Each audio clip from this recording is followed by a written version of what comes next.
Hi guys, let's look at some vocabulary words for our data analysis topic. These are the types of graph. We have picture graph. We're using pictures to represent information. We have bar graph.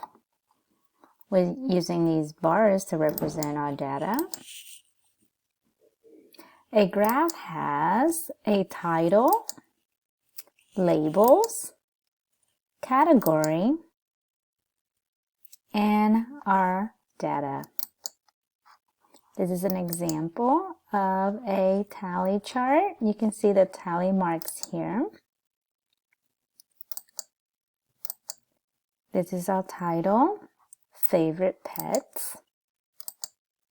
This is the category, our types of pets that we have here. And this is our data.